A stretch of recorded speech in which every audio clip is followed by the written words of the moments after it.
नमस्कार विद्यार्थी मित्र हो. संगमनेर महाविद्यालय आणि शिष्यवृत्ती विभागाच्या वतीने प्रथमतः मी आपणा सर्वांचं स्वागत करतो. मित्र हो, आज मी तुम्हाला उच्च शिक्षणातील शिष्यवृत्तींचे महत्त्व या विषयावर काही माहिती सांगणार आहे. उच्च शिक्षण घेताना अनेक विद्यार्थ्यांपुढे वेगवेगळे प्रश्न असतात, वेगवेगळ्या अडचणी असतात. त्यामुळे उच्च शिक्षणाचं जे काही विद्यार्थ्यांचं स्वप्न असतं, हे स्वप्न खऱ्या अर्थाने पूर्ण करण्यासाठी आपल्याला शिष्यवृत्ती ह्या अत्यंत महत्त्वाचं योगदान देत असतात. यामध्ये मी आपल्याला विविध प्रकारच्या शिष्यवृत्तींच्या बाबतीत माहिती देणार आहे.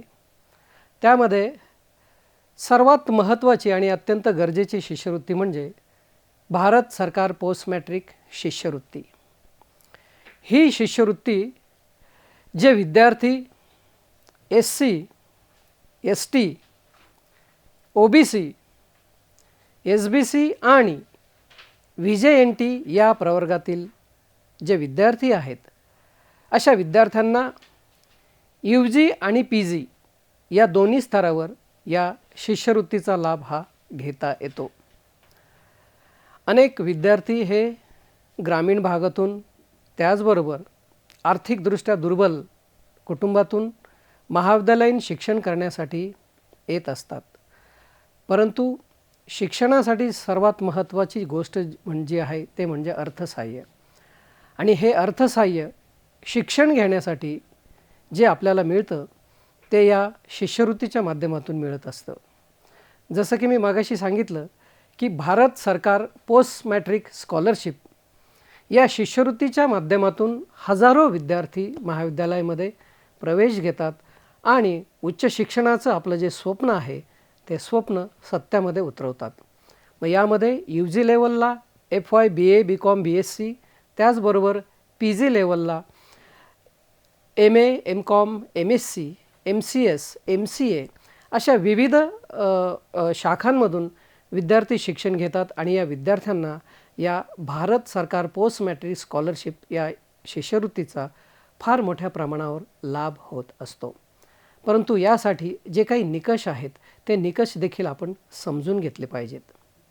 यामध्ये महत्त्वाचा निकष म्हणजे असा आहे की ज्या विद्यार्थ्यांच्या पालकांचं उत्पन्न 8 लाखांपेक्षा कमी आहे, वार्षिक उत्पन्न 8 लाखांपेक्षा कमी आहे, असे विद्यार्थी या शिष्यवृत्तीसाठी पात्र ठरतात. त्याचबरोबर जे विद्यार्थी SC, ST, OBC, SBC आणि VJNT या प्रवर्गातील आहेत, असे सर्व विद्यार्थी की ज्यांच्या पालकांचं उत्पन्न 8 लाखांपेक्षा कमी आहे, असे सर्व विद्यार्थी या योजनेसाठी पात्र ठरतात. त्यामुळे विद्यार्थी मित्रो, आपण एक गोष्ट प्रामुख्याने लक्षात घेतली पाहिजे की जे विद्यार्थी प्रवेश घेताना ज्यांना BC स्कॉलरशिपमधून प्रवेश दिलेला आहे, अशा सर्व विद्यार्थ्यांनी भारत सरकार पोस्ट मॅट्रिक स्कॉलरशिपचे फॉर्म भरणं अनिवार्य आहे. यामध्ये भारत सरकारकडून आपल्याला देखील शिष्यवृत्ती म्हणून काही प्रमाणात आर्थिक मदत होत असते. यामध्ये UG लेव्हलला जवळपास 2200 ते 2800 रुपये आपल्याला निर्वाह भत्ता आणि परीक्षा फी ही परत मिळत असते. आणि PG लेव्हलला रुपये 3300 ते जवळपास 5500 रुपयापर्यंत आपल्याला निर्वाह भत्ता आणि परीक्षा फी ही परत मिळत असते. लक्षात घ्या, भारत सरकार पोस्ट मॅट्रिक स्कॉलरशिप ही योजना SC, ST, OBC, SBC आणि VJNT या प्रवर्गातील विद्यार्थ्यांसाठी लागू आहे. त्यामुळे मी या सर्व प्रवर्गातील विद्यार्थ्यांना विनंती करतो की त्यांनी ॲकॅडमिक इयर जे आहे आपलं 2026-27 ते आता सुरू झालेलं आहे, तर अशा सर्व विद्यार्थ्यांनी भारत सरकार पोस्ट मॅट्रिक स्कॉलरशिप या योजनेचा फॉर्म MahaDBT पोर्टलवर आपण ऑनलाईन पद्धतीने भरून महाविद्यालयातील शिष्यवृत्ती विभागातील श्रीमती जे आभाळे मॅडम आणि श्री संदीप कदम यांच्याकडे सदर फॉर्म हे जमा करावायचे आहेत. सदर फॉर्म आपण वेळेत जमा केले तर आपल्याला देखील शासनाकडून शिष्यवृत्ती ही ताबडतोब मिळेल. यानंतर दुसरी योजना जी आहे ती म्हणजे राजर्षी शाहू महाराज शिष्यवृत्ती योजना. ही योजना खुल्या प्रवर्गातील विद्यार्थ्यांसाठी आहे.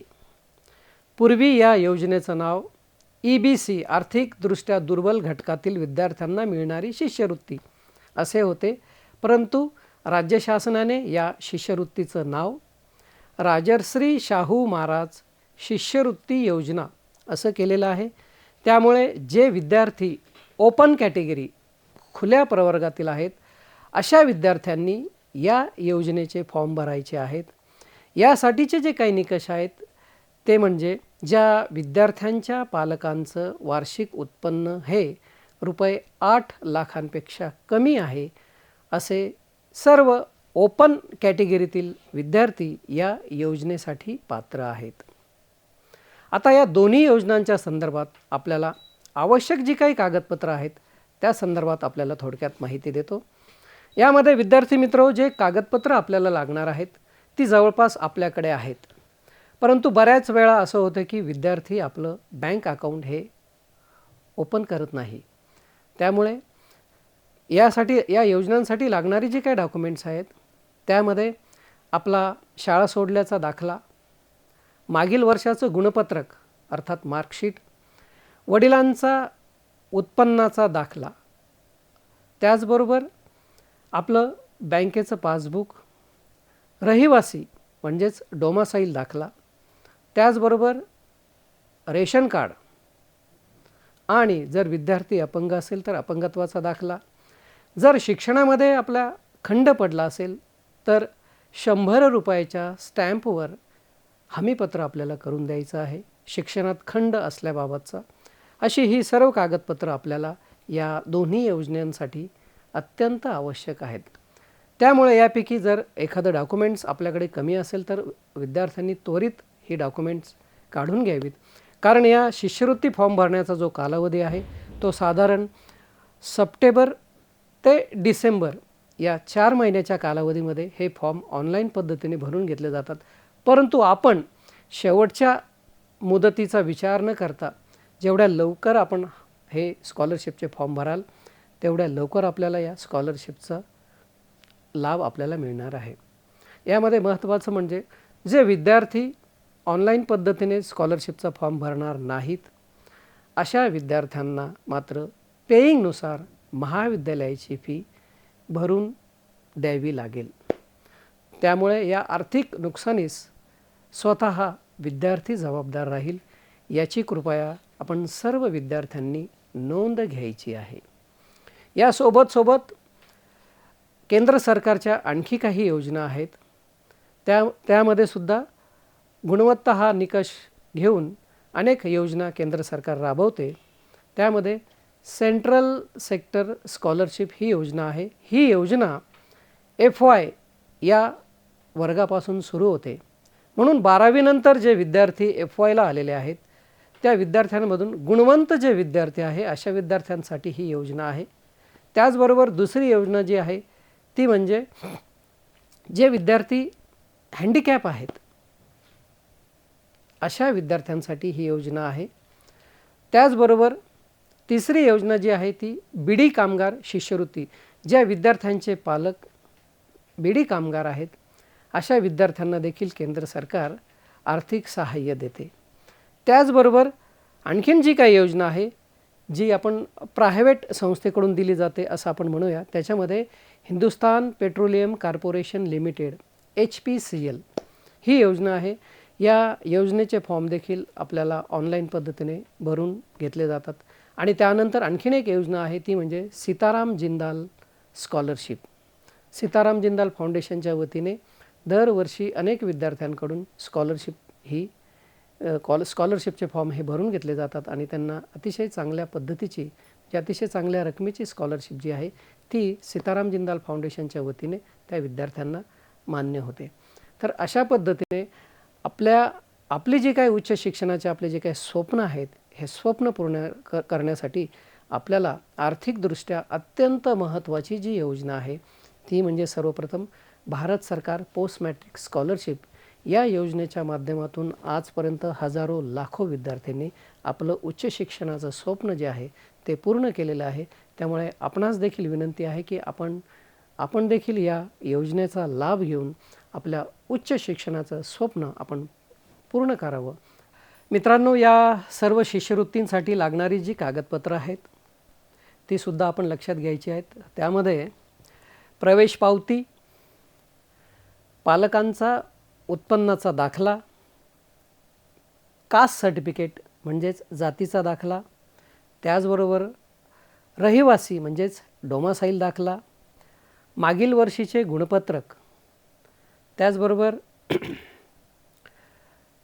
आपले रेशन कार्ड, शिक्षणात जर खंड पडलेला असेल तर ₹100च्या स्टॅम्पवर हमीपत्र, त्याचबरोबर आपलं आधार कार्ड, तसेच आपलं बँक पासबुकची झेरॉक्स, त्याचबरोबर जर आपण प्रोफेशनल कोर्सला असाल आणि जर आपला त्यामध्ये कॅप राऊंड थ्रू जर आपली ॲडमिशन झालेली असेल तर ते कॅप अलॉटमेंट लेटर हे जे विद्यार्थी प्रोफेशनल कोर्सला ॲडमिशन घेतात अशा विद्यार्थ्यांसाठी हे डॉक्युमेंट्स अत्यंत महत्त्वाचं आहे.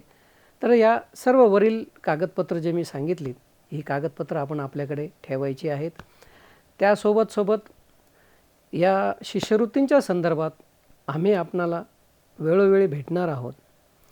उदाहरणार्थ महाविद्यालयाची वेबसाईट असेल, त्याचबरोबर टेलिग्राम चॅनल असेल, त्याचबरोबर आपले जे काही व्हॉट्सअप ग्रुप असेल, या ग्रुपवर आपल्याला सविस्तरपणे त्या स्कॉलरशिपच्या संदर्भातील महत्त्वाची जी काही सूचना आहे ती सविस्तरपणे आपल्यापर्यंत येईल. त्या सूचनांचं आपण व्यवस्थितपणे अवलोकन करून कागदपत्रांची पूर्तता करावायची आहे आणि ते फॉर्म जे आहेत स्कॉलरशिपचे ते आपण वेळेत भरवायचे आहेत. मागील 3 वर्षांमध्ये अनेक विद्यार्थ्यांनी विविध शिष्यवृत्तींच्या माध्यमातून शिष्यवृत्ती मिळवलेली आहे. त्यामध्ये शैक्षणिक वर्ष 2023-24मध्ये 2821 विद्यार्थ्यांनी 1,20,42,356 रुपये एवढी स्कॉलरशिप मिळवलेली आहे. त्याचबरोबर 2024-25मध्ये 2,639 विद्यार्थ्यांनी विविध शिष्यवृत्तींच्या माध्यमातून 1,02,87,547 रुपये एवढ्या मोठ्या प्रमाणात स्कॉलरशिप मिळवलेली आहे. आणि त्याचबरोबर 2025-26मध्ये 2,385 विद्यार्थ्यांनी 79,45,780 एवढ्या प्रमाणात शिष्यवृत्तीही मिळवलेली आहे. जर मागील 3 वर्षांचा जर आपण विचार केला तर जवळपास 7,845 विद्यार्थ्यांनी 3,02,75,685 एवढ्या मोठ्या प्रमाणात विद्यार्थ्यांनी स्कॉलरशिप ही मिळवलेली आहे. सदर रक्कम ही विद्यार्थ्यांच्या अकाउंटमध्ये जमा झालेली आहे. ही गोष्ट विद्यार्थ्यांनी प्रामुख्याने लक्षात घ्यावी. आणि त्याचबरोबर या मागील शैक्षणिक वर्ष 2025-26मध्ये अजूनही काही शिष्यवृत्तींच्या रकमा ह्या विद्यार्थ्यांच्या अकाउंटमध्ये जमा होणे बाकी आहे. धन्यवाद.